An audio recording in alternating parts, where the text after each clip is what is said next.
Hello दोस्तों, how are you? Good morning to all of you. मैं engineer Sunil Bishnoi आपका अपने YouTube channel Universal Maths Point में तहे दिल से स्वागत वेलकम करता हूं दोस्तों, अभिनंदन करता हूं। आप लोगों की पढ़ाई कैसे चल रही है? मैं उम्मीद करता हूं आप लोग लॉकडाउन के टाइम पीरियड को अच्छे से यूटिलाइज़ कर रहे हैं।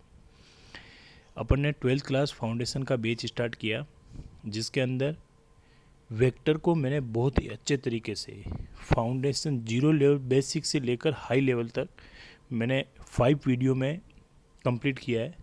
आप प्लेलिस्ट में जाकर 12th फाउंडेशन प्लेलिस्ट में जाकर वेक्टर के 5 पार्ट्स को अच्छे से कीजिए दोस्तों। वेक्टर के उन वीडियो के नीचे डिस्क्रिप्शन के अंदर आपको पीडीएफ फाइल मिल जाएगी। अप्रोक्सीमेट 200 क्वेश्चन है, 73 वेरी इंपॉर्टेंट क्वेश्चनों की पीडीएफ फाइल है। और जेई मेन के 2002 से लेकर 12 तक एआई ट्रिपल के क्वेश्चन, फिर 2012 से लेकर 19 तक जेई मेन के question with solution, online offline सभी मोड के। जेई एडवांस के क्वेश्चन 2013 टू 2019 तक विद सॉल्यूशन, वो भी अपलोड है वेक्टर में। और साथ में वीडियो खुद की पीडीएफ फाइल वो भी डिस्क्रिप्शन में वहाँ पर आपको मिल जाएगी। ठीक है दोस्तों, पीडीएफ फाइल और प्रैक्टिस क्वेश्चन सीट इन सब के चार्ज जो है वो दोस्तों बहुत ही मिनिमम है। दैट मीन्स अप्रोक्सीमेट 25 और 100, यानी एक चैप्टर अप्रोक्सीमेट 200 समथिंग आपका रहेगा। इससे भी तो ये कोई एक नॉर्मल है दोस्तों। आप हर एक टॉपिक को मेरे साथ आप अच्छे से कीजिए। और पीडीएफ फाइल में आपको कॉन्टेक्ट नंबर दिए हुए हैं, टेलीग्राम का लिंक भी दिया हुआ है पीडीएफ फाइल में, वहाँ से आप मेरे को अच्छे से व्हाट्सएप कर सकते हैं। अभी तक अप्रोक्सीमेट 50 से ज़्यादा स्टूडेंट्स मेरे साथ अटैच हो चुके हैं। बहुत सारे स्टूडेंट्स डिफरेंट लोकेशन से हैं, तो वो डेली मेरे साथ व्हाट्सएप पर प्रॉब्लम डिस्कस करते हैं, टेलीग्राम लिंक में भी प्रॉब्लम डिस्कस करते हैं। तो आप भी ज़्यादा से ज़्यादा मेरे साथ जुड़िए। आज अपन 3D ज्योमेट्री का नेक्स्ट पार्ट लेके आए हैं, 12th फाउंडेशन जेई एडवांस। और इसके लिए प्रैक्टिस क्वेश्चनों की सीट वो मैं वीडियो के नीचे डिस्क्रिप्शन में आपको अवेलेबल करा दूंगा। सबसे पहले आप एक अच्छे से मैथ्स की नोट्स बुक बनाइए, उसके अंदर वीडियो को अच्छे से देखिए और नोट्स बनाइए दोस्तों। सिर्फ यूट्यूब को आप सिर्फ देखने से कुछ भी नहीं होना है, आप अच्छे से नोट्स बनाइए। उसके बाद में पीडीएफ फाइलों को डाउनलोड करके क्वेश्चन प्रैक्टिस कीजिए। और अगर प्रॉब्लम आती है तो आप प्रॉब्लम सेंड कीजिए दोस्तों, व्हाट्सएप पे डिस्कस कीजिए। ठीक है, यानी एक रेगुलर सेशन होना चाहिए, उसी तरह आपका चलना चाहिए। अगर डाउट है तो आप बताइए दोस्तों, आप यूट्यूब में कमेंट बॉक्स में कमेंट करके बता सकते हैं, साथ ही साथ व्हाट्सएप पे प्रॉब्लम बता सकते हैं, टेलीग्राम लिंक में प्रॉब्लम बता सकते हैं। तो आपके पास बहुत सारे प्लेटफॉर्म हैं। ठीक है दोस्तों, डरने की 1% भी ज़रूरत नहीं है। मैं प्रॉमिस करता हूँ दोस्तों, आप पीडीएफ फाइलों को डाउनलोड कीजिए। कोई ज़्यादा चार्ज नहीं है, ये एक मिनिमम चार्ज है। जो पीडीएफ फाइल जो भी पर्सन तैयार करता है उसको क्वेश्चन अरेंज करना, क्वेश्चन चैप्टर वाइज क्वेश्चनों को अरेंज करना, उसके सॉल्यूशन को अरेंज करना, ये सब तो एक मिनिमम चार्ज तो दोस्तों बनता है। तो इसमें कोई प्रॉब्लम नहीं है। फिर भी अगर आपको कोई डाउट है तो आप मेरे को मैसेज ड्रॉप कर सकते हैं। ठीक है दोस्तों, आज अपन 3D ज्योमेट्री नया लेके आए हैं। तो देखिए 3D ज्योमेट्री अपन स्टार्ट करते हैं। 3D ज्योमेट्री को मैंने 4 पार्ट में डिवाइड कर दिया। सबसे पहले अपन पढ़ेंगे बेसिक 3D, यानी 3D ज्योमेट्री क्या होता है, इसके अंदर कोऑर्डिनेट को अपन कैसे रिप्रेजेंट करेंगे, ठीक है, डिस्टेंस फार्मूला क्या होता है, ये सब। उसके बाद में अपन पढ़ेंगे डीसीज, और उसके बाद में पढ़ेंगे अपन डीआर्स। उसके बाद में अपन पढ़ेंगे projection of point, projection of line. ये सब अपन बेसिक 3D के अंदर पार्ट फर्स्ट में रीड करेंगे। ठीक है दोस्तों, फिर पार्ट 2 में अपन 3D ज्योमेट्री का बहुत ही इंपॉर्टेंट पार्ट वो अपन पढ़ेंगे प्लेन। पार्ट 3 उसमें अपन रीड करेंगे स्ट्रेट लाइन। और पार्ट 4 जो है वो कुछ काफ़ी बोर्ड के अंदर और कुछ दूसरे स्टेट के एग्ज़ाम के अंदर इस पर इंक्लूड है। जेई मेन के अंदर तो ये इंक्लूड है नहीं, बट बेसिक इन्फॉर्मेशन पे कभी कभी क्वेश्चन आ जाता है। और ये बहुत ही छोटा है। जब ये तीनों अपन 1 2 3 पार्ट रीड कर लेंगे तो 4th पार्ट बहुत ही आपका छोटा है, तो इजीली अपन कर सकते हैं। इसलिए मैंने इसको साथ में इंक्लूड कर दिया है, जो कि स्पेयर है। ठीक है दोस्तों, तो एक एक करके अपन पार्ट को आगे डिस्कस करते हैं। उससे पहले दोस्तों, आप लोग अगर आपको वीडियो अच्छे लगते हैं तो आप लाइक कीजिए, शेयर करना नहीं भूलें, दोस्तों के साथ में ज़रूर शेयर करें, हर एक दोस्त को शेयर करें दोस्तों, और चैनल को सब्सक्राइब करना नहीं भूलें। ज़्यादा से ज़्यादा आप लोग चैनल को सब्सक्राइब कीजिए, ठीक है दोस्तों। तो फर्स्ट पार्ट अपन डिस्कस करते हैं आज। तो पार्ट फर्स्ट देखिए दोस्तों, वह सपना ही क्या जो सच न हो, वह सपना ही क्या जो सच न हो। दोस्तों आप ज़्यादा से ज़्यादा मेरे साथ जुड़िए और एक अपन शानदार मैथमेटिक्स कोर्स को कंप्लीट करते हुए आगे बढ़ेंगे। तो part first basic 3D geometry अपन डिस्कस करेंगे, डीसीज क्या होती है, डीआरस क्या होता है और प्रोजेक्शन क्या होता है, ये सब अपन डिस्कस करने जा रहे हैं, ठीक है दोस्तों। पॉइंट 1 देखिए दोस्तों, यानी 3D ज्योमेट्री को अपन कैसे रिप्रेजेंट करेंगे, क्लियर। तो पॉइंट 1 में अपन रिप्रेजेंट कर रहे हैं 3D ज्योमेट्री रिप्रेजेंटेशन, ठीक है दोस्तों। कैसे रिप्रेजेंट करेंगे देखिए आप।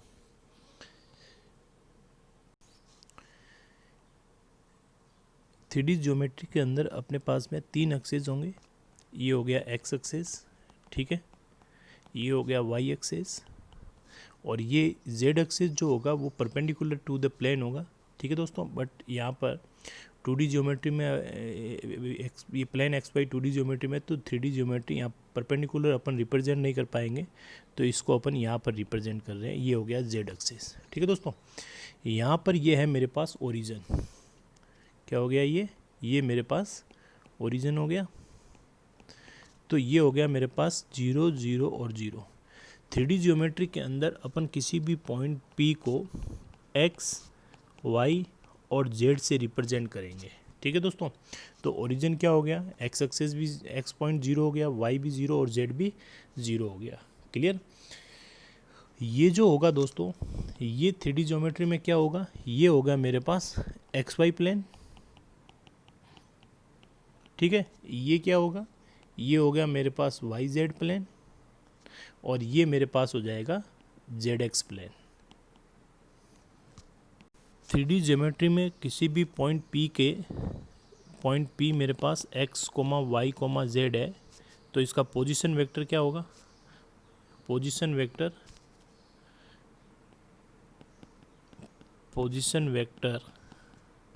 Vector of point P that means OP vector, या फिर मैं कहूँ P वेक्टर। डायरेक्ट अपन ने वेक्टर में डिस्कस किया था, x के साथ में i कैप, y के साथ में j कैप यूनिट वेक्टर है, और z के साथ में k कैप। ये हो गया मेरे पास position vector of point P in 3D geometry, ठीक है दोस्तों। नेक्स्ट डिस्कस करते हैं पॉइंट नंबर 2। तो पॉइंट नंबर 2 देखिए दोस्तों, 3D ज्योमेट्री के अंदर अपन ओरिजिन को कैसे रिप्रेजेंट करेंगे, 0 0 0, ठीक है। अगर कोई पॉइंट 3D ज्योमेट्री में कोऑर्डिनेट एक्सिस पे आ जाता है तो अपन पॉइंट कैसे लेट करेंगे। अगर वो एक्स एक्सिस पे हैं तो अपन लेट करेंगे, एक्स पे क्या होता है, वाई और जेड तो 0 होगा, तो अपन रिप्रेजेंट करेंगे x, 0 0, ठीक है। वाई पे होगा तो 0 y, 0, इसी तरह जेड पे होगा तो 0 0 z, ठीक है। 3D ज्योमेट्री के अंदर प्लेन कौन कौन से होते हैं, x Y plane, y z plane और जेड एक्स प्लेन। अगर 3D ज्योमेट्री के अंदर कोई पॉइंट प्लेन के अंदर अपने को लेट करना है तो अपन कैसे लेट करेंगे। अगर वो एक्स वाई प्लेन में लेट कर रहे हैं तो एक्स और वाई प्लेन में जेड नहीं होता है, तो जेड 0 हो जाएगा। तो अपने पास में पॉइंट के कोऑर्डिनेट क्या बनेंगे, x, y, 0। इसी तरह वाई जेड प्लेन में 0, y, z, z x plane में x, 0, z। दैट मीन्स जो कोऑर्डिनेट एब्सेंट होगा उसको अपन 0 कर देंगे, रिमेनिंग अपने पास में दोनों कोऑर्डिनेट की वैल्यू आ जाएगी, ठीक है दोस्तों। कोऑर्डिनेट ऑफ एनी पॉइंट, अगर किसी 3D ज्योमेट्री में किसी पॉइंट के कोऑर्डिनेट मेरे पास x, y, z है, तो यहाँ x क्या रिप्रेजेंट कर रहा है, y क्या रिप्रेजेंट कर रहा है और z क्या रिप्रेजेंट कर रहा है, ये बहुत ही इंपॉर्टेंट है और आप इसको अच्छे से समझिए दोस्तों। x जो है वो perpendicular distance from point P to the y z plane, ठीक है दोस्तों।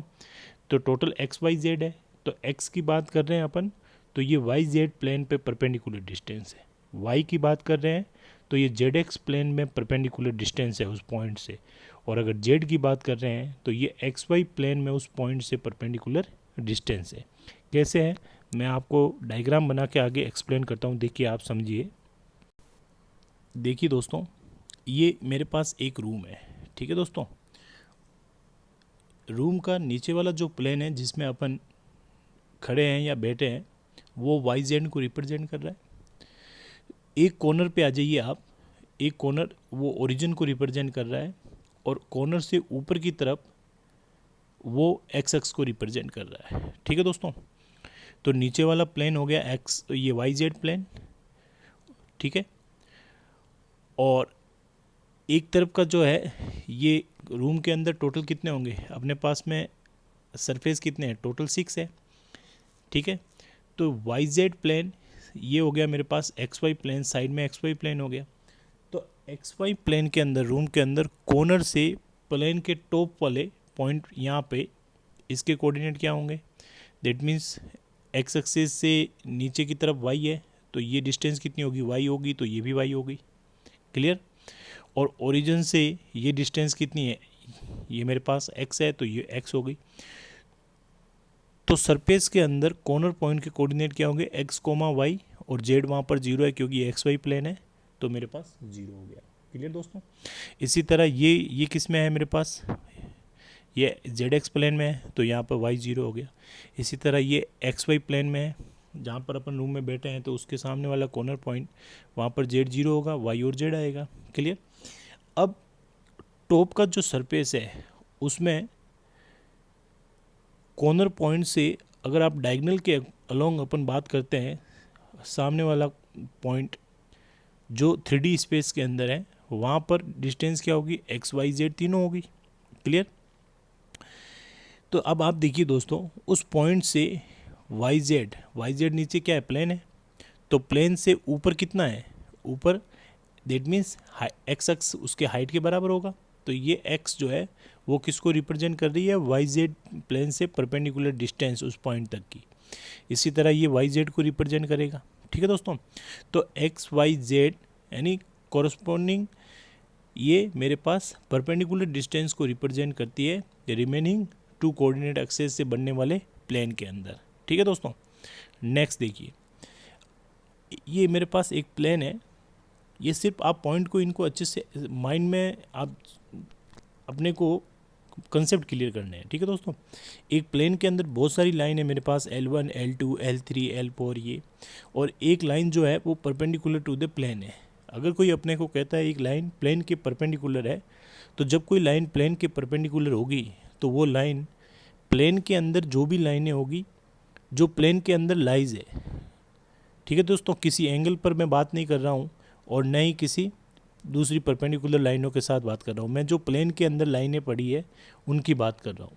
अगर प्लेन के परपेंडिकुलर है तो वो लाइन प्लेन के अंदर जो भी लाइनें कंटेन है उसके पे ही परपेंडिकुलर होगी, ठीक है दोस्तों।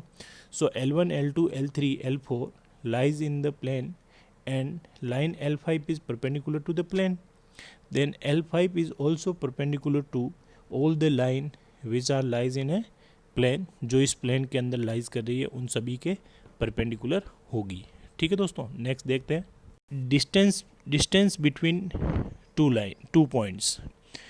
एक पॉइंट हो गया x1 y1 z1, दूसरा x2 y2 z2।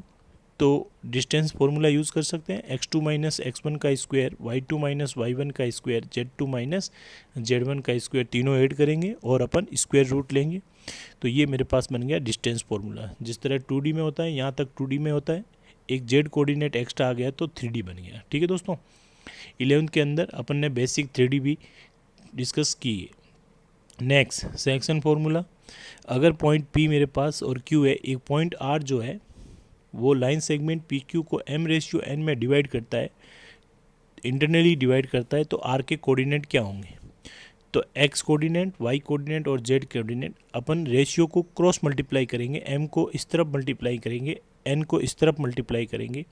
जब x कोऑर्डिनेट फाइंड करेंगे तो इनको x के साथ मल्टीप्लाई करेंगे, और जब y कोऑर्डिनेट फाइंड करेंगे तो y के साथ, और z कोऑर्डिनेट फाइंड करेंगे तो इनको जेड के साथ मल्टीप्लाई करेंगे। So M X two N X one upon M plus N, M Y two N Y one upon M plus N, M Z two N Z one upon M plus N. ये मेरे पास point R के coordinate आ गए। ठीक है दोस्तों, next देखते हैं। अगर पॉइंट आर मिड पॉइंट है लाइन सेगमेंट पी क्यू का, तो रेशियो क्या होगा, एम रेशियो एन 1:1 हो जाएगा। तो एम और ये एन ऊपर से कॉमन आके कैंसिल हो जाएगा नीचे से, तो नीचे 2m बन जाएगा, तो m कैंसिल हो जाएगा। तो कोऑर्डिनेट क्या बनेंगे, x1 plus x2/2, y1 plus y2/2 और z1 प्लस z2/2। जब किसी भी लाइन सेगमेंट का कोऑर्डिनेट, उसके एंड्स कोऑर्डिनेट अपने को पता हो और अपने को मिड पॉइंट के कोऑर्डिनेट फाइंड करने हो, तो डायरेक्ट कोऑर्डिनेट को ऐड करेंगे बाई 2। ठीक है दोस्तों, अगर r line segment P Q को एक्सटर्नली डिवाइड करता है एम रेशियो एन में, तो अपने को बीच में नेगेटिव साइन लेना है, बट ये इमेजनरी होता है, इसलिए जब भी अपने को क्वेश्चन फाइंड करना होगा तो अपन इंटरनली लेकर ही फाइंड करेंगे। ठीक है दोस्तों, तो ये M X two minus N X one, M minus N, बीच में अपने को माइनस करना है। ठीक है, फर्स्ट क्वेश्चन देखिए, find point in x Y plane whose equidistance from point A B and C, from points A B and C, their position vector I J and K cap respectively. ठीक है दोस्तों, तो अपन solve करते हैं। तो x Y plane के अंदर point क्या लेट करेंगे, point in x Y plane, एक पॉइंट ए है एक्स वाई प्लेन के अंदर, एक पॉइंट पी है। ठीक है दोस्तों, तो एक्स कोमा वाई कोमा 0 होगा। पॉइंट ए का पोजीशन वेक्टर क्या है, पॉइंट ए का पोजीशन वेक्टर आई कैप है, तो इसके कोऑर्डिनेट हो गए मेरे पास 1,0,0। पॉइंट बी के पोजीशन वेक्टर मेरे पास जे कैप है, तो 0,1,0। पॉइंट सी का पोजीशन वेक्टर मेरे पास के कैप है, तो ये हो गया मेरे पास 0,0,1। ठीक है दोस्तों, गिवन क्या है, गिवन है मेरे पास A P equals to B P equals to C P, that means equal distance पे है। तो A P square equal to B P square, क्योंकि डिस्टेंस फॉर्मूला यूज़ करेंगे तो रूट आएगा, तो स्क्वायर कर दिया मैंने दोनों तरफ, तो रूट हट जाएगा। तो कितना हो जाएगा, ये हो जाएगा x-1 का square plus Y square equal to x square plus y-1 का square.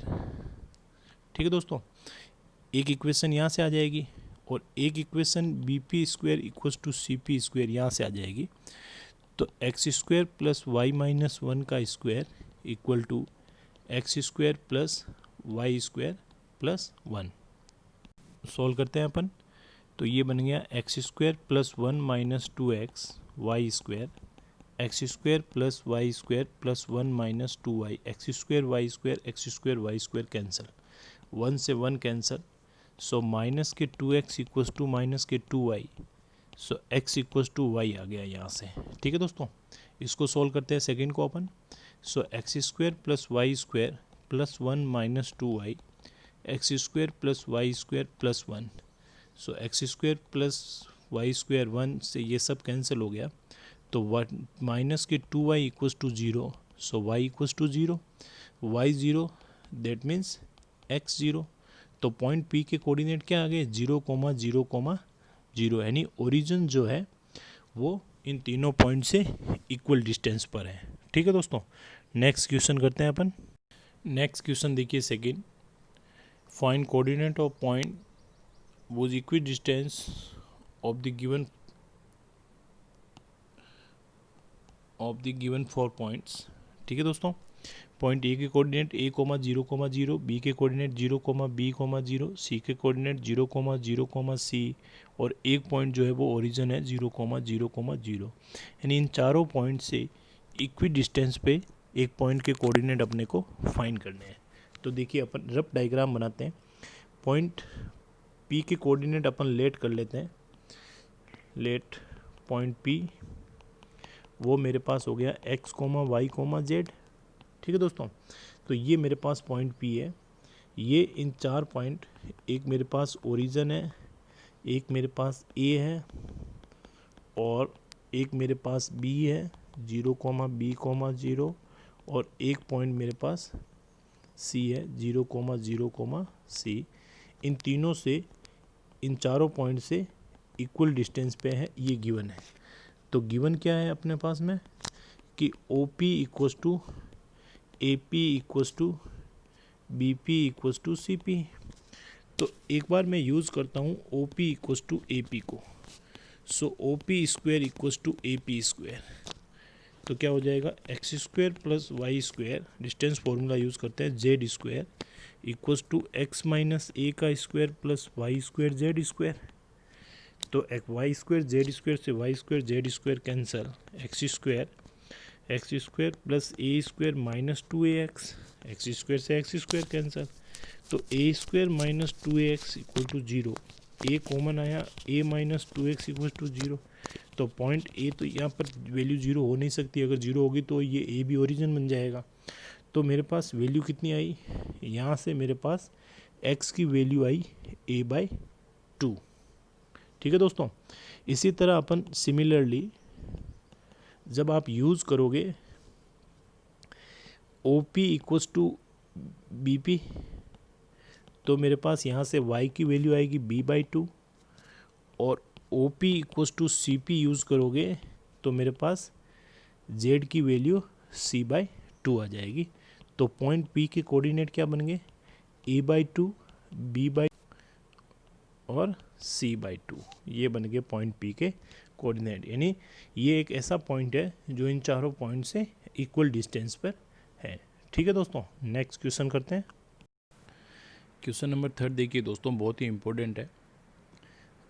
A perpendicular draw from point A 1,2,1 to the line joining B and C. Then find coordinate of foot of perpendicular and also find length of perpendicular from point A to the line BC. यानी एक तो अपने को foot of perpendicular के coordinate find करने हैं और एक परपेंडिकुलर डिस्टेंस फाइंड करनी है। ठीक है दोस्तों। तो देखिए मेरे पास लाइन सेगमेंट क्या है, वो है मेरे पास BC। तो पॉइंट B के कोऑर्डिनेट मेरे पास 1,4,6 है और पॉइंट C के कोऑर्डिनेट मेरे पास 5,4,4 है। एक पॉइंट A यहाँ पर 1,2,1, यहाँ से मैंने परपेंडिकुलर ड्रॉ किया इस पे M। ठीक है दोस्तों। तो मैं यहाँ लेट कर लेता हूँ, let AM divide line segment BC in lambda ratio 1। ठीक है दोस्तों। तो ये लैम्डा रेशियो 1 में डिवाइड कर रहा है। तो पॉइंट M के कोऑर्डिनेट क्या होंगे, तो so that coordinate of point M using section formula, तो lambda into 5 this into this, तो क्या हो जाएगा 5 lambda upon 1 into 1 upon lambda plus 1, ये x कोऑर्डिनेट रह जाएगा।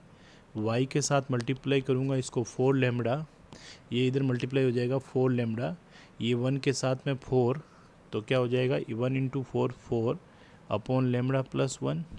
इसी तरह z कोऑर्डिनेट क्या आ जाएंगे 4 lambda plus 1 into 6 upon lambda plus 1। ठीक है दोस्तों। तो M के कोऑर्डिनेट आ गए मेरे पास।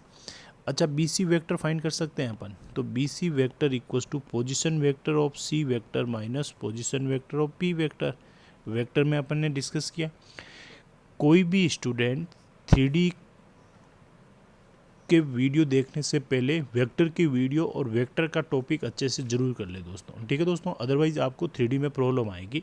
तो पहले 12th फाउंडेशन के अंदर वेक्टर के 5 वीडियोस और उनकी PDF फाइल जो वीडियो के नीचे डिस्क्रिप्शन में दी हुई है, आप डाउनलोड कीजिए दोस्तों। डाउनलोड करके आप क्वेश्चन प्रैक्टिस कीजिए, नोट्स बनाइए अच्छे से। ठीक है दोस्तों। उसके बाद में अपन एक अच्छा से स्टैंडर्ड लेवल पे आएंगे। तो BC मेरे पास कितना हो गया, C का पोजीशन वेक्टर कितना हो गया, वो हो गया मेरे पास 5 pi plus 4J plus 4K, और B का position vector I plus 4J plus 6K। तो क्या बन गया, ये हो गया 4j से 4j तो कैंसिल हो गया, 0j तो और माइनस के 2k, ये मेरे पास BC वेक्टर आ गया, यानी that means line segment BC के अलोंग एक वेक्टर आ गया। ठीक है दोस्तों, AM वेक्टर फाइंड करते तो AM वेक्टर फाइंड करते हैं, M का पोजीशन वेक्टर माइनस O का पोजीशन वेक्टर। तो M का पोजीशन वेक्टर M के कोऑर्डिनेट के साथ में I, J और K ले लेंगे तो M का पोजीशन वेक्टर बन जाएगा। इसी तरह A का पोजीशन वेक्टर A के कोऑर्डिनेट के साथ में I, J, K ले लेंगे। I के कोफिशिएंट को साथ में लेते हैं तो मेरे पास 5 lambda plus 1 upon lambda plus 1 minus 1 I cap plus 4 lambda plus 4 upon lambda plus 1 minus 2 J cap, 4 lambda plus 6 upon lambda plus 1 minus 1 K cap. तो एलसीएम आएगा तो यहाँ कितना बन जाएगा, ये हो जाएगा 5 lambda plus 1 minus lambda minus 1 upon lambda plus 1 I cap plus ये हो जाएगा मेरे पास 4 लेमड़ा प्लस 4 लेमड़ा प्लस 1 तो minus 2 lambda minus 2 J cap और 4 lambda plus 6 minus lambda minus 1 lambda plus 1 K cap. तो मेरे पास कितना आ गया, ये 1 से 1 cancel, so 4 lambda upon lambda plus 1 I cap plus 2 lambda plus 2 upon lambda plus 1 J cap, clear, और 3 lambda plus 5 upon lambda plus 1 K cap. ये आ गया मेरे पास AM वेक्टर। अब अपने को पता है कि BC vector perpendicular to AM vector, AM और BC वेक्टर एक दूसरे के क्या है, परपेंडिकुलर है। तो दो वेक्टर परपेंडिकुलर होते हैं तो दोनों का डॉट प्रोडक्ट क्या होता है, सो AM डॉट BC 0 होगा। तो दोनों का डॉट प्रोडक्ट अपन ने वैल्यू पुट कर ली AM वेक्टर और BC वेक्टर की, तो डॉट प्रोडक्ट क्या होता है, I के साथ मल्टीप्लाई। तो ये हो गया 16 lambda upon lambda plus 1, J का मल्टीप्लाई J के साथ 0 हो गया, माइनस उसके बाद में ये twice times of 3 lambda plus 5 upon lambda plus 1 equal to 0 हो गया। सो एलसीएम मेरे पास लेमड़ा प्लस 1 आ गया, तो 16 lambda minus 6 lambda minus 10 equals to 0। So 10 lambda minus 10 equals to 0। तो यहाँ से अपने पास में लेमड़ा की वैल्यू कितनी आ गई, लेमड़ा की वैल्यू आ गई मेरे पास 1। ठीक है दोस्तों, लेमड़ा की वैल्यू कितनी आ गई मेरे पास, 1 आ गई। जब लेमड़ा की वैल्यू 1 आ गई तो पॉइंट M के कोऑर्डिनेट क्या आएंगे, ये अपन लेमड़ा की वैल्यू पुट कर देते हैं। जब लेमड़ा की वैल्यू अपन ने M में पुट की तो 6/2, 8/2 और 10/2, क्योंकि डिनोमिनेटर में सब में लेमड़ा प्लस 1 आ रहा था। ठीक है दोस्तों, तो ये हो जाएगा मेरे पास 3, 4, 5, यानी फुट ऑफ परपेंडिकुलर वो कितना आया मेरे पास, 3, 4, 5 आ गया। तो AM कितना आ जाएगा, डिस्टेंस फॉर्मूला यूज़ कर सकते हैं अपन, 3 - 1 का स्क्वायर, 4 - 2 का स्क्वायर और 5 - 1 का स्क्वायर। तो कितना हो जाएगा, ये मेरे पास यहाँ 2 तो ये 4, ये 2 तो ये भी 4, यहाँ 4 तो ये 16, तो कितना हो गया 24। ठीक है दोस्तों, 24 को अपन लिख सकते हैं 4 × 6 तो 2√6 यूनिट। सो परपेंडिकुलर डिस्टेंस कितनी आई मेरे पास, 2√6 यूनिट। ये क्वेश्चन बोर्ड और जेई मेन दोनों के लिए बहुत ही इंपॉर्टेंट है, तो आप इसको एक बार वापस कीजिए अच्छे से, बहुत इजी है। लाइन सेगमेंट के अलोंग आप वेक्टर फाइंड कर लो और परपेंडिकुलर वेक्टर फाइंड कर लो। रेशियो नहीं गिवन है तो रेशियो लेमड़ा रेशियो 1 लेके पॉइंट फाइंड कर लो। ठीक है दोस्तों, परपेंडिकुलर है तो दोनों का डॉट प्रोडक्ट 0 होगा। तो एक कंडीशन से अपने पास में लेमड़ा की वैल्यू आ गई, पॉइंट M आ गया, तो डिस्टेंस फॉर्मूला यूज़ करके अपने पास में परपेंडिकुलर डिस्टेंस की लेंथ भी आ गई अपने पास में। ठीक है दोस्तों, नेक्स्ट देखते हैं अपन। नेक्स्ट क्वेश्चन देखिए दोस्तों, पॉइंट DE और F जो है वो side BC, side AC CA और साइड AB को 1/4, 3/2 और 3/7 में डिवाइड कर रही है। ठीक है, वेक्टर AD क्या हो गया अपने पास में, वेक्टर AD ये हो गया वेक्टर AD, वेक्टर BE ये हो गया वेक्टर BE और वेक्टर CF ये हो गया वेक्टर CF। इनका रिजल्टेंट जो है वो वेक्टर C के पैरेलल है और K जो है वो AB को 1:3 में डिवाइड कर रहा है। ठीक है, तो आपको ये प्रूव करना है। अब अगर इसको ऑब्जेक्टिव क्वेश्चन बनाना होगा तो वो अपने को क्वेश्चन इस तरह देगा कि AD + BE + CF = λ1/λ2 CK। λ1 और λ2 जो है वो को प्राइम नंबर है, दैट मीन्स ऐसे नंबर है जो अब और आगे कैंसिल नहीं होंगे, यानी लिस्ट नंबर है। तो λ1 + λ2 की वैल्यू क्या होगी? ठीक है दोस्तों, इंटीजर टाइप का क्वेश्चन बन सकता है। बहुत ही इंपॉर्टेंट क्वेश्चन है दोस्तों। देखिए अपन सोल्व करते हैं। तो पॉइंट डी जो है वो BC को 1:4 में डिवाइड कर रहा है। तो डी वेक्टर, पॉइंट डी का पोजीशन वेक्टर क्या होगा? 1 को इधर मल्टीप्लाई करेंगे, 4 को इस तरफ मल्टीप्लाई करेंगे, तो ये हो जाएगा C vector + 4B vector upon sum of ratios 1 + 4। ठीक है दोस्तों, इसी तरह E का पोजीशन वेक्टर क्या आएगा? 3A vector + 2C vector upon 3 + 2। Clear? और F का पोजीशन वेक्टर क्या आएगा? वो आएगा मेरे पास 3B vector + 7A vector upon 3 + 7 10। ठीक है, ये मेरे पास पोजीशन वेक्टर आ गया डी का, ई का और एफ का। ठीक है दोस्तों, तो AD वेक्टर क्या आएगा दोस्तों? वो आएगा OD - OA। तो OD यानी डी का पोजीशन वेक्टर अपन ने फाइंड किया था, ये वाला यूज़ कर लेते हैं अपन, ए का पोजीशन वेक्टर ए। इसी तरह BE वेक्टर आ जाएगा OE वेक्टर - OB वेक्टर। तो E का पोजीशन वेक्टर - B का पोजीशन वेक्टर। CF वेक्टर आएगा मेरे पास F का पोजीशन वेक्टर - C का पोजीशन वेक्टर, और F का पोजीशन वेक्टर अपने पास में ये है, तो ये अपन यहाँ पुट कर लेते हैं। ठीक है दोस्तों, अब इन तीनों का रिजल्टेंट, तो तीनों को ऐड करते हैं अपन, तो क्या आएगा मेरे पास? यानी AD + BE + CF, AD vector + BE vector + CF vector किसके इक्वल होगा? इन तीनों को ऐड कर लेते हैं। पहले मैं इनके फर्स्ट टर्म ऐड कर लेता हूँ, तो C + 4B upon 5 + 3A vector + 2C vector upon 5 + 3B vector + 7A vector upon 10 minus A - B - C।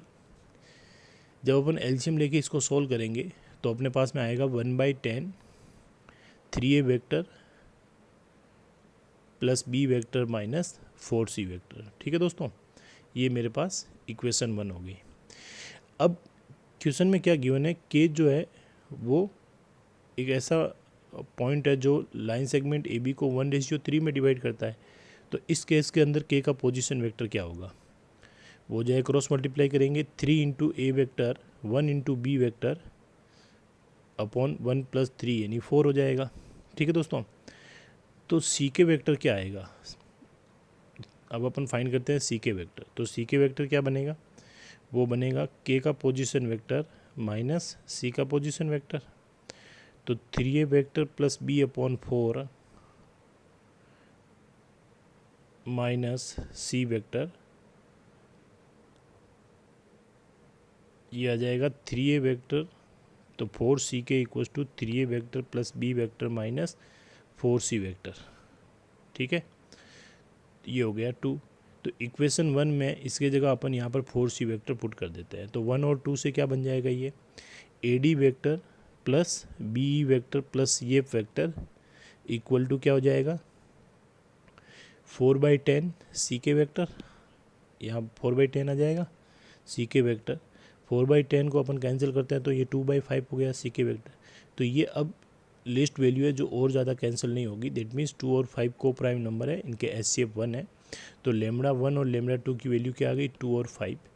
तो λ1 + λ2 कितना आया मेरे पास? 7। तो आंसर आ गया मेरे पास C। ठीक है दोस्तों, नेक्स्ट देखिए दोस्तों, डायरेक्शन कोसाइन ऑफ लाइन। सबसे पहले मैं कोऑर्डिनेट एक्सेस को बना रहा हूँ। ये हो गया मेरे पास कोऑर्डिनेट एक्सेस, एक्स एक्सेस को डिनोट कर रहा है, ये वाई को, और ये जेड को, यहाँ पर ओरिजिन को डिनोट कर रहा है। ठीक है, एक लाइन एल है जो कि डायरेक्ट ओरिजिन को ज्वाइनिंग है। क्लियर दोस्तों? तो ये लाइन एल को डिनोट कर रही है। ये लाइन एल कोऑर्डिनेट एक्सिस के साथ में अल्फा बीटा और गामा एंगल बना रही है। तो इसकी डिसीज क्या होगी, वो डिसीज क्या होती है वो मैं बता रहा हूँ। देखिए आप, if A directed line L passing through origin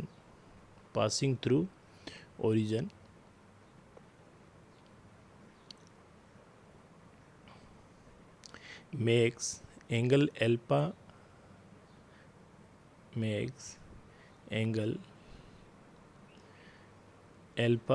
beta and gamma। ये जो एंगल है अल्फा बीटा और गामा, ये लाइन एल कोऑर्डिनेट एक्सिस के साथ में अल्फा बीटा और गामा एंगल बना रही है। इन एंगल को क्या कहेंगे दोस्तों? इनको कहेंगे रेस्पेक्टिवली कॉल्ड डायरेक्शन एंगल। ठीक है, ये इस लाइन की डायरेक्शन को रिप्रेजेंट कर रही है, यानी एक्स एक्स के साथ में इसकी डायरेक्शन क्या है, वाई के साथ क्या है और जेड के साथ में क्या है। तो ये एंगल जो है वो डायरेक्शन एंगल्स कहलाते हैं। ठीक है, देन द कोसाइन वैल्यू यानी इन एंगल की cosine value, then cosine value of angles of these angles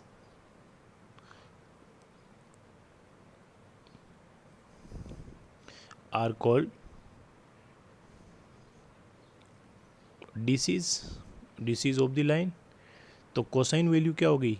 alpha की cosine value cos alpha, beta की कोस बीटा और गामा की कोस गामा। ये तीनों जो है दोस्तों, ये इस लाइन की क्या कहलाती है? Are called direction cosines of the directed line L. ठीक है दोस्तों, इस डायरेक्टेड लाइन एल की जो एक्स एक्स वाई एक्स और जेड एक्स के साथ में अल्फा बीटा और गामा एंगल बना रही है, इनकी कोसाइन वैल्यू वो इसकी क्या कहलाती है? डीसीज कहलाती है, या उसको कंप्लीट फॉर्म क्या होगा? डायरेक्शन कोसाइंस, शॉर्ट में अपन कहेंगे DCs, simply denoted by l m and n. L क्या हो गया? कोस अल्फा, एम क्या हो गया? कोस बीटा और एन क्या हो गया अपने पास में? Cos gamma. ठीक है दोस्तों, ये हो गई मेरे पास डीसीज। तो क्लियर हुआ आपका डीसीज, है ना? और ये जो एंगल है अल्फा बीटा एंड गामा, ये 0 और 180 के बीच में कोई भी वैल्यू, यानी ऑब्ट्यूज और एक्यूट एंगल दोनों में से कोई भी वैल्यू हो सकती है। क्लियर? अब आप एक चीज़, ये डी शॉर्ट में मैंने इसको क्या लिखा? डीसीज, डायरेक्शन कोसाइन को शॉर्ट में मैंने लिखा DCs of line O L. ठीक है, अब देखिए ये एक्स एक्स है, इसके साथ में लाइन ये अल्फा एंगल बना रही है। तो एक्स एक्स इधर अगर पॉजिटिव है तो इधर इसकी एक्स एक्स की डायरेक्शन कैसे? नेगेटिव, इधर नेगेटिव साइड हो गया। तो यहाँ से लाइन कितना बना रही है? वो पाई माइनस अल्फा बना रही है। तो if we reverse the direction of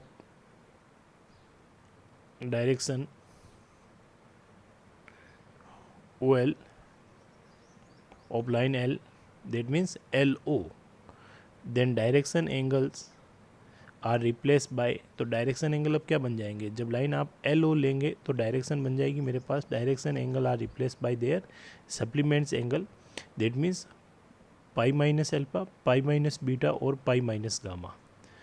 तो cos 180 minus theta, cos 180 minus theta क्या होता है? कोस 180 माइनस थीटा वो हो जाता है अपने पास में माइनस कोस थीटा। तो सभी की वैल्यू की क्या हो जाएगी? साइन चेंज हो जाएंगे। Thus the sign of the direction cosines are reverse. Clear दोस्तों? साइन अगर वो पहले पॉजिटिव है अल्फा बीटा गामा में, अगर आप डायरेक्शन चेंज करोगे तो क्या हो जाएंगी? सारे के सारे उसकी डिसीज अपोजिट साइन की हो जाएगी, यानी साइन उसका रिवर्स हो जाएगा। So direction cosine of line O L is LMN, then next देखिए आगे, minus L minus M minus N also having direction of same line but in opposite direction, ठीक है दोस्तों? क्लियर हो गया पॉइंट। अगर एल किसी लाइन की डिसीज है तो माइनस एल भी उसी लाइन की डिसीज होगी, यानी डायरेक्शन सिर्फ रिवर्स हुई है। डिसीज ऑफ कोऑर्डिनेट एक्सेस, यानी कोऑर्डिनेट एक्सेस के अलोंग कोई लाइन है अगर, या फिर कोऑर्डिनेट एक्सेस खुद लाइन को रिप्रेजेंट कर रही है, तो आप सबसे पहले मेरे को बताइए डिसीज ऑफ एक्स एक्सेस। अगर कोई लाइन एक्स एक्स के साथ में है, अगर कोई लाइन एक्स एक्स के साथ में है तो एक्स एक्स के साथ एंगल कितना बनाएगी, वो 0 डिग्री बनाएगी। और वाई के साथ में कितना बनाएंगी, 90। और जेड के साथ में कितना बनाएंगी, 90। तो अल्फा बीटा गामा मेरे पास ये एंगल आ गए। तो cos 0 की वैल्यू क्या हुई, 1। और रिमेनिंग cos 90 को क्या हो गया, 0। तो एक्स एक्स की डिसीज क्या होगी, 1 0 0। Similarly DCs of y axis 0 1 0। Alpha मेरे पास 90 हो गया, वाई एक्सेस के अलोंग लाइन है तो वाई एक्सेस के साथ में एंगल 0 हो गया, और ये गामा मेरे पास 90 हो गया। यहाँ पर मेरे पास ये 1 है। इसी तरह जेड एक्स की डिसीज क्या होगी अपने पास में, 0 0 और 1। अल्फा 90 होगा, बीटा भी 90 होगा, और लाइन जो है जेड एक्सेस के अलोंग है तो जेड एक्स के साथ में एंगल 0 हो गया, तो cos 0 की वैल्यू 1 हो गई। ठीक है दोस्तों, नेक्स्ट देखिए, बहुत ही इंपॉर्टेंट है next, projection of vector r on coordinate axes, यानी किसी वेक्टर के कोऑर्डिनेट एक्सेस पे प्रोजेक्शन। ये अपन ने वेक्टर में भी डिस्कस किया था, आप चाहो तो वेक्टर में अच्छे से एक बार वापस रिवाइज कर सकते हैं, यहाँ मैं आपको कंप्लीट वापस बताता हूँ। या फिर इसको अपन कहेंगे relation between vector r and DCs of line along to vector, relation between vector and their DCs. Clear. अगर कोई वेक्टर की डिसीज जो एल है, या फिर ऐसे कह सकते हैं वेक्टर के अलोंग कोई लाइन है उसकी डिसीज एल है, एक ही बात है। ठीक है दोस्तों, तो वेक्टर आर और डिसीज के अंदर क्या रिलेशन आएगा वो अपने को फाइंड करना है। ये बहुत इंपॉर्टेंट है, ये आगे स्ट्रेट लाइन और प्लेन के अंदर बहुत ही काफ़ी यूज़फुल रहेगा अपने लिए। तो देखिए आगे, सबसे पहले देखिए दोस्तों, अपन डायग्राम बनाते हैं। ये मेरे पास कोऑर्डिनेट एक्सेस बना रहा हूँ मैं यहाँ पर, ये हो गया एक्स एक्सेस, वाई एक्सेस और जेड एक्सेस, तीनों हो गए। ठीक है, ये मेरे पास एक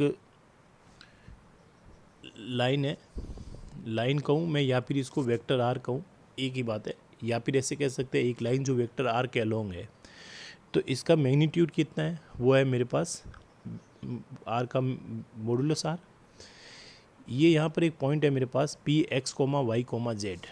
तो एक्स एक्सेस पे देखिए दोस्तों, एक्स एक्सेस पे ये क्या, यहाँ से यहाँ तक इसका एक्स कंपोनेंट होगा, तो ये मेरे पास क्या है, x.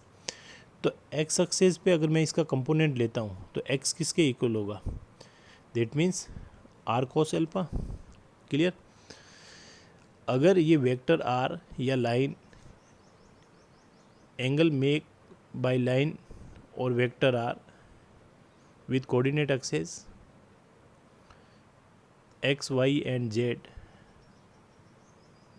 x y z axis,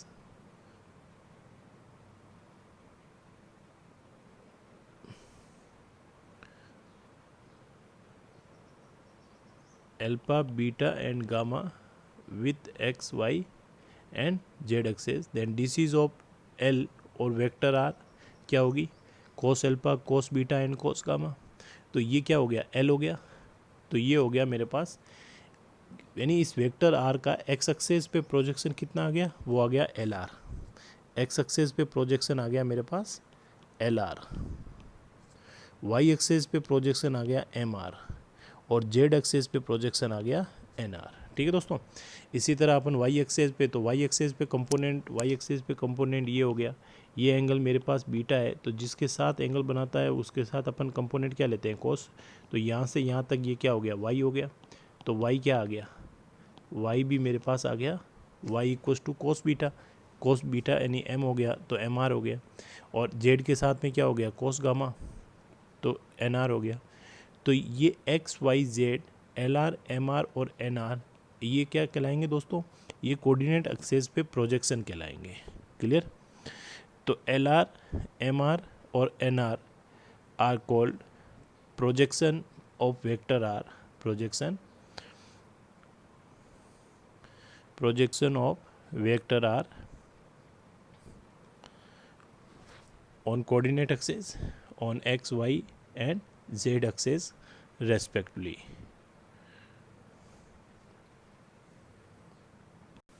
clear दोस्तों? यानी एक वेक्टर r का x, y और z एक्सेस पे प्रोजेक्शन क्या हो गया, ये स्केलर कंपोनेंट है LR, MR और NR। ठीक है दोस्तों, नेक्स्ट देखिए आगे।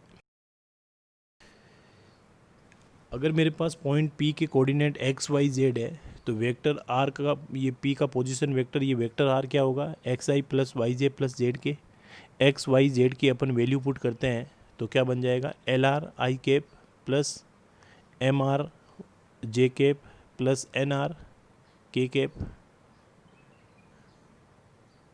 ठीक है दोस्तों, यहाँ से r का मैग्नीट्यूड ये बार मेरे पास बाहर आ जाएगा तो कितना हो जाएगा, Li प्लस एम जे plus N k, Li plus M जे प्लस एन के।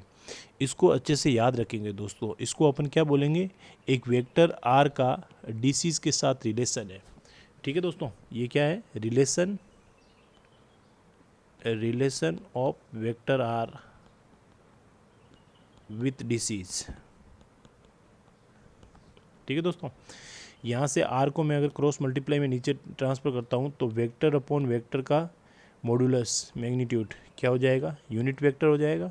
सो Li प्लस एम जे प्लस एन के, यानी किसी लाइन की डीसीज के साथ में आई जे के अगर आप डायरेक्ट ऐड मल्टीप्लाई करके ऐड करते हैं तो उस लाइन के अलोंग अपने को यूनिट वेक्टर मिल जाता है। क्या मिल जाता है, उस लाइन के अलोंग अपने को यूनिट वेक्टर मिल जाता है। ठीक है दोस्तों, यूनिट वेक्टर का मैग्नीट्यूड क्या होता है, 1 होता है। और किसी वेक्टर का मॉडुलस कैसे फाइंड करते हैं, उसके एक्स कंपोनेंट का स्क्वायर प्लस वाई कंपोनेंट का स्क्वायर प्लस जेड कंपोनेंट का square. So root of l square plus m square equal to 1, दोनों तरफ स्क्वायरिंग करते हैं तो लाइन की डीसीज, अगर कोई एलिमेंट लाइन की डीसीज है तो उनका स्क्वायर का सम हमेशा 1 होगा। बहुत ही इंपॉर्टेंट है ये।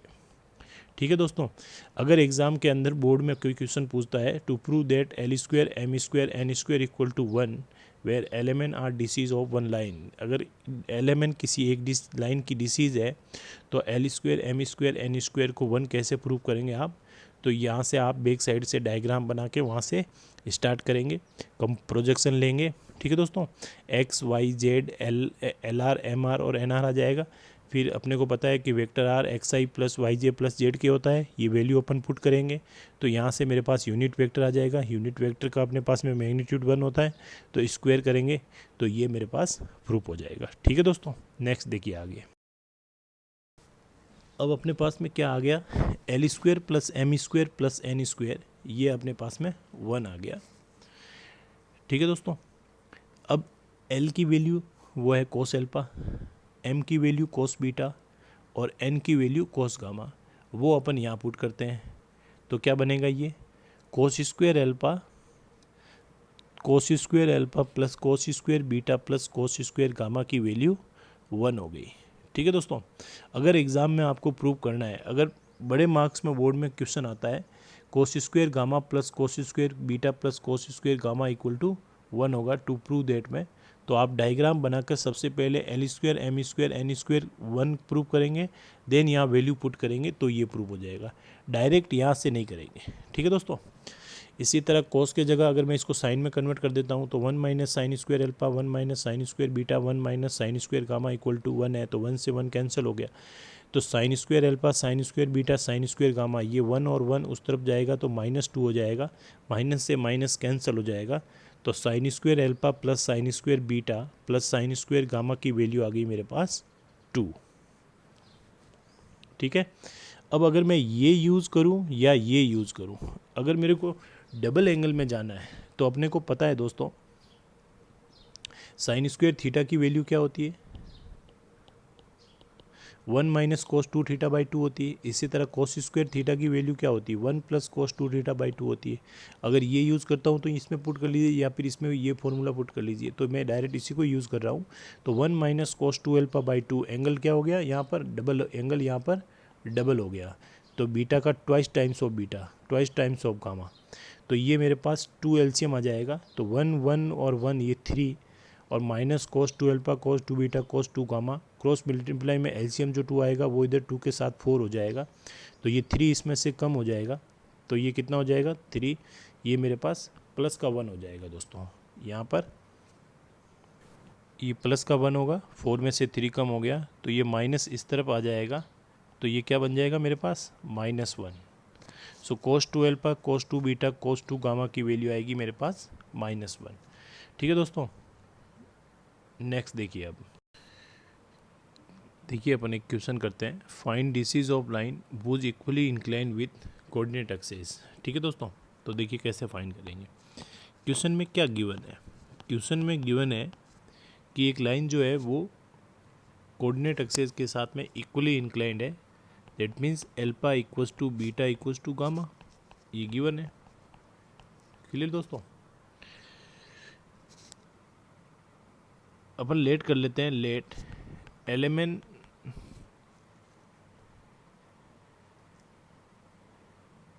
Is DCs of line L, then L square plus M square plus N square क्या होगा 1 होगा, since L equals to cos alpha, M equals to cos beta और N equals to cos gamma, तो ये क्या बन जाएगा यहाँ पर cos square alpha plus cos square beta plus cos square gamma equal to 1 हो गया। अब alpha equals to beta equals to gamma, तो जहाँ भी बीटा और गामा वहाँ अल्फा पुट कर देते हैं, तो ये हो जाएगा 3 times of cos square alpha equals to 1। Clear, तो cos स्क्वायर अल्फा की वैल्यू आई 1/3, तो यहाँ से मेरे पास cos अल्फा की वैल्यू +- 1/√3 आ गई।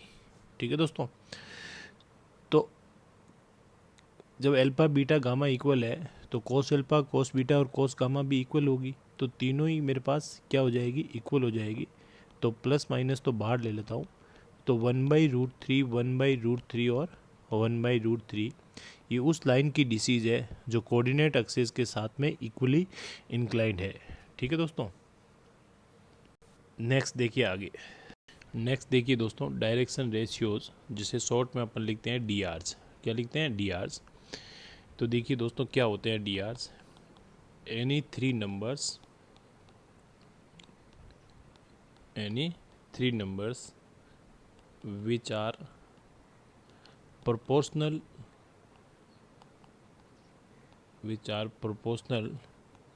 to the direction cosines of a line are called direction ratios. ठीक है दोस्तों, direction ratios. Clear, next point देखिए, if L M N are DCs of line and ABC are DRs of a line, then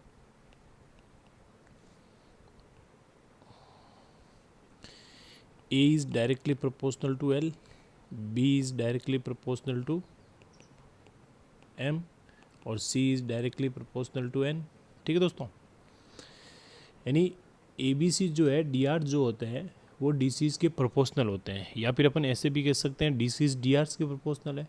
तो आप चाहे तो ये केस सेलेक्ट करें या फिर ये केस सेलेक्ट करें, एक ही बात है, L is directly proportional to A, M is directly proportional to B और N is directly proportional to C। जब अपन प्रोपोर्शनल साइन हटाएंगे तो अपने पास में क्या आ गया, कांस्टेंट आ गया, तो A equals to lambda L, B equals to lambda M और C equals to lambda N। ठीक है दोस्तों, तो यहाँ पर अपन क्या लिख सकते हैं, L equals to lambda dash A, M equals to lambda dash B और N equals to lambda dash C। Clear दोस्तों, तो यहाँ से देखिए मेरे पास लेमडा की वैल्यू कितनी आई, यहाँ से अपने पास में A/L लेमडा इक्वल्स टू क्या आ रहा है A by L, B by M और C by N equals to lambda. यहाँ से ए लेमडा डेज की वैल्यू कितनी आ रही है मेरे पास, L by A, M by B और N by C equals to lambda dash. ठीक है दोस्तों, यहाँ से डिसीज मेरे पास एल कितना आया, एल मेरे पास आया ए बाई लेमडा, एम मेरे पास आया बी बाई लेमडा और एन मेरे पास आया और N equals to c by lambda. ठीक है दोस्तों, इसी तरह यहाँ से एल आया मेरे पास A lambda dash, B lambda dash और सी लेमडा डेज।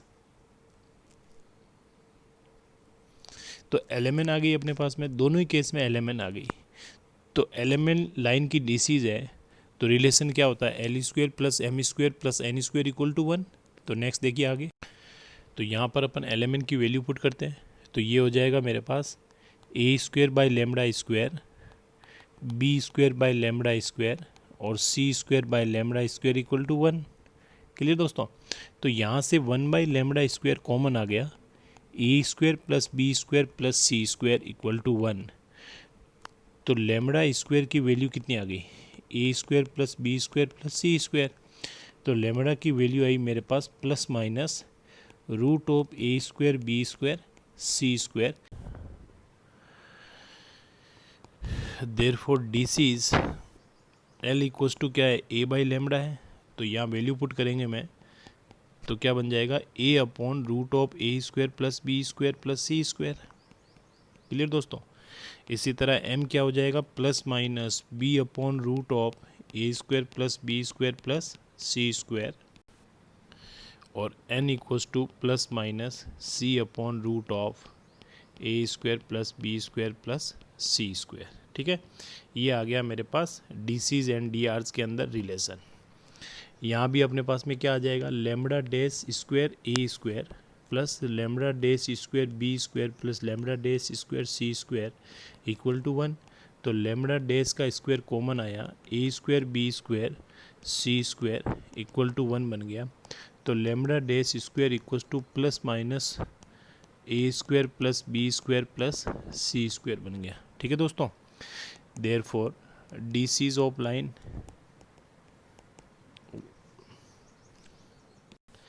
एल जो है वो है ए इंटू लेमडा डेज, तो plus minus A upon root of A square B square C square. ठीक है दोस्तों, इसका मतलब अपने पास में प्रोपोर्शनल कांस्टेंट, जैसे अपन ने A is directly proportional to L है तो प्रोपोर्शनल कांस्टेंट अलग आया, और L is directly proportional to A है तो प्रोपोर्शनल कांस्टेंट अलग आया। बट रिलेशन डीसीज और डीआर्स के अंदर रिलेशन जो है वो अपने पास में सेम ही आएगा। ठीक है दोस्तों, तो A square B square plus C square और ये आ जाएगा प्लस माइनस सी अपॉन ए स्क्वायर बी स्क्वायर सी स्क्वायर। क्लियर दोस्तों, ये हो गया डीसीज और डीआर्स के अंदर रिलेशन। नेक्स्ट देखिए दोस्तों कुछ इंपॉर्टेंट बात, सिग्मा ए square plus B square plus C square, इसको शॉर्ट में कभी कभी root of sigma A square भी लिख सकते हैं। ठीक है दोस्तों, या फिर सिग्मा बी स्क्वायर भी लिख सकते हैं, या फिर सिग्मा सी स्क्वायर भी लिख सकते हैं। दैट मीन्स यहाँ पर सिग्मा ए स्क्वायर का मीनिंग है, दैट मीन्स जितने भी टर्म है स्क्वायर वाले उन सब का सम है, तो ऐसे भी लिख सकते हैं अपन। Relation between DCs and DRs, तो वो होगा l equals to plus minus A upon root of sigma A square, m equals to plus minus B upon root of sigma A square, n equals to plus minus C upon root of sigma A square. ठीक है दोस्तों, ये DCs और डीआर्स के अंदर relation है। अगर आपके पास में डीआर्स है तो अपन उससे डीसीज फाइंड कर सकते हैं। क्लियर। नेक्स्ट देखिए दोस्तों पॉइंट, अगर ए बी सी किसी लाइन की डीआर्स है तो के ए के बी के सी यानी किसी पर्टिकुलर नंबर से अगर मैं मल्टीप्लाई करके लिखता हूँ तीनों को, तो ये वाला जो सेट है ये भी उसी लाइन के क्या होंगे, डीआर्स होंगे। के की वैल्यू आपकी 0 नहीं होनी चाहिए। ठीक है दोस्तों, जैसे अपन एक एग्जांपल देखते हैं। फॉर एग्जांपल, अगर मेरे पास 2, 1 और 3 DRs of line l. तो अगर मैं इसको 2 से मल्टीप्लाई करके लिखता हूँ तो 4, 2 और 6 ये DRs of line L ही होंगे। ठीक है दोस्तों। अगर मैं इसको 3 से मल्टीप्लाई करके लिखता हूँ तो ये 6, 3 और 9 ये भी लाइन एल के डी आर्स होंगे। दैट मीन्स ये सिंपली फॉर्म है उसका। तो किसी पर्टिकुलर नंबर से अगर आप मल्टीप्लाई करते हो तो जो सेट आएगा 3 का वो भी उसी लाइन के डी आर्स कहलाएंगे। ठीक है दोस्तों। नेक्स्ट देखिए। तो अभी तक अपन ने डी सीज और डी आर्स को अच्छे से एक्सप्लेन किया है। डी सीज बहुत ही सिंपल है। दैट मीन्स जो भी लाइन है या वेक्टर है जो कोऑर्डिनेट एक्सिसों के साथ में एंगल बना रहे हैं उनकी कोसाइन वैल्यू जो है वो डी सीज कहलाती है। और कोसाइन वैल्यू के प्रोपोर्शनल वैल्यूज वो क्या कहलाते हैं, डी आर्स कहलाती है। ठीक है दोस्तों। नेक्स्ट देखिए आगे। नेक्स्ट देखिए दोस्तों, DCs and DRs of line segment joining 2 points. तो मेरे पास 2 पॉइंट है, एक ए है, उसके कोऑर्डिनेट मेरे पास x1, y1, z1 है, और एक दूसरा पॉइंट मेरे पास बी है, इसके कोऑर्डिनेट मेरे पास x2, y2, z2 है। ठीक है दोस्तों।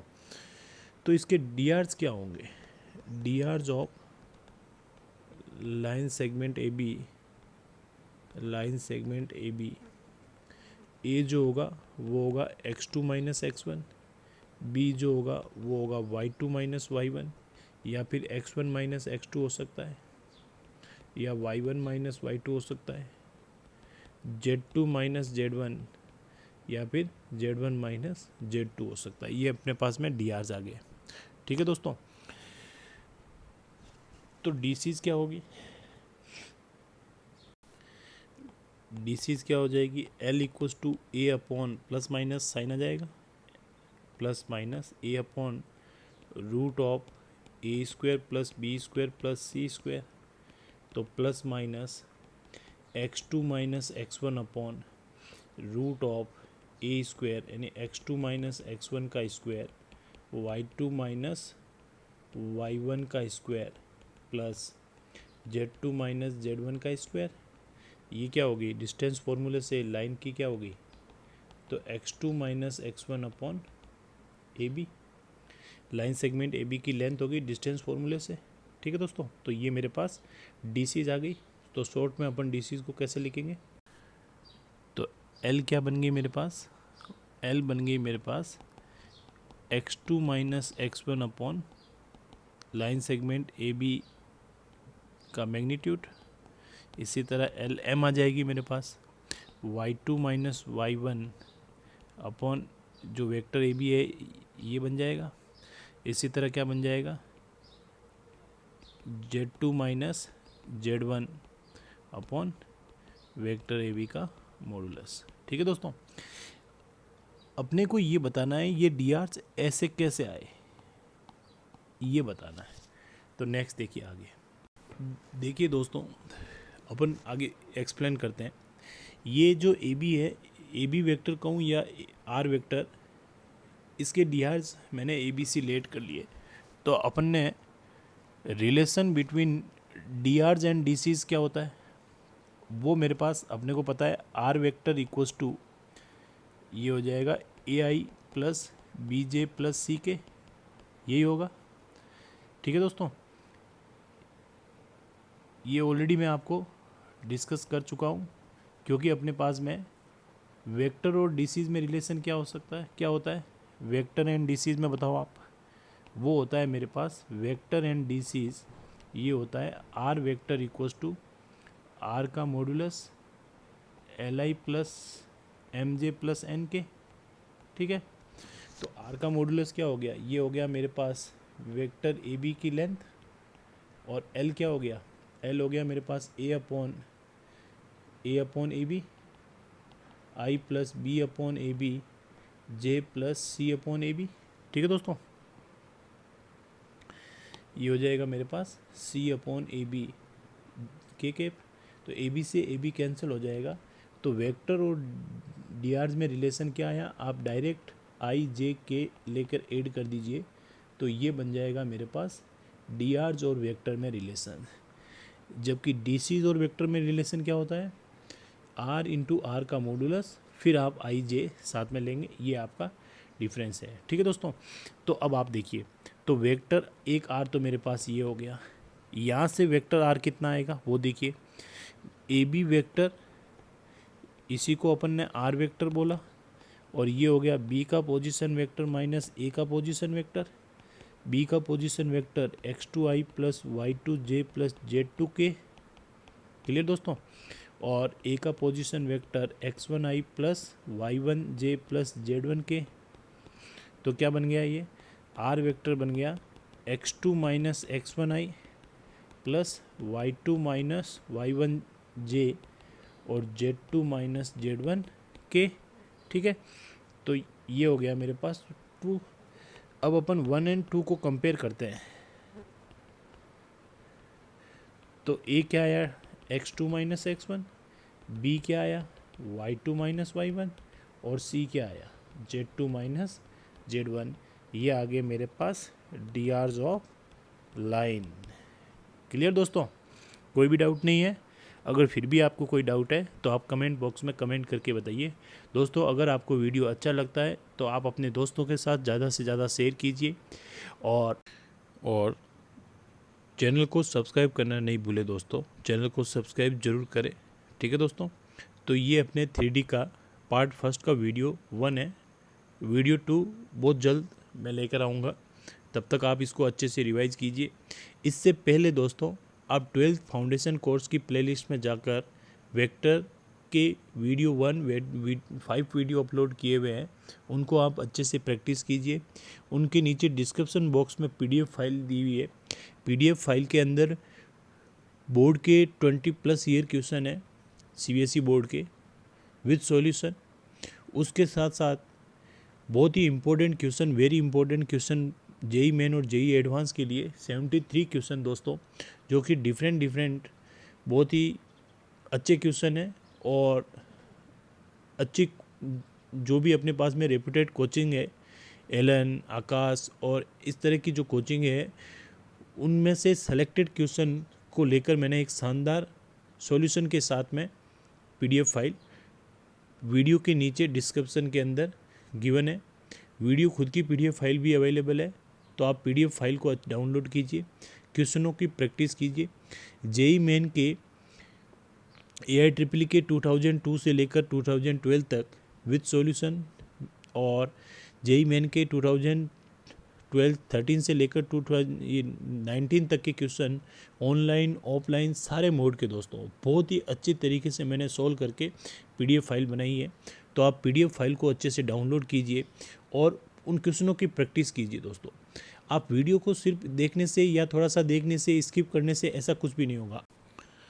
आप टेबल और चेयर को अच्छे से लीजिए, साथ में एक नोटबुक लीजिए, वीडियो को सामने स्टार्ट कीजिए और अच्छे से नोट्स बनाइए साथ साथ। उसके बाद में PDF फाइलों को डाउनलोड करके क्वेश्चन प्रैक्टिस कीजिए और उनके भी नोट्स बनाइए दोस्तों, तब जाके एक शानदार इम्प्रूवमेंट आएगा दोस्तों। अगर फिर भी आपको कोई प्रॉब्लम आती है क्वेश्चन में, तो आप कमेंट बॉक्स के अंदर मुझे कमेंट कर सकते हैं। आप व्हाट्सएप जो PDF फाइल में आप लोगों को अवेलेबल है, व्हाट्सएप पे कमेंट आप मैसेज ड्रॉप कर सकते हैं। आप टेलीग्राम के अंदर मैसेज ड्रॉप कर सकते हैं। तो जो भी प्रॉब्लम होगी दोस्तों, अगर ज़्यादा स्टूडेंट की प्रॉब्लम आएगी तो उन कंसर्न सभी क्वेश्चनों के अपन जो ज़्यादा प्रॉब्लम होगी उन सब का क्वेश्चन का एक वीडियो मैं आपको प्रोवाइड करा दूंगा। ठीक है दोस्तों, तो ओके दोस्तों, best of luck, thank you.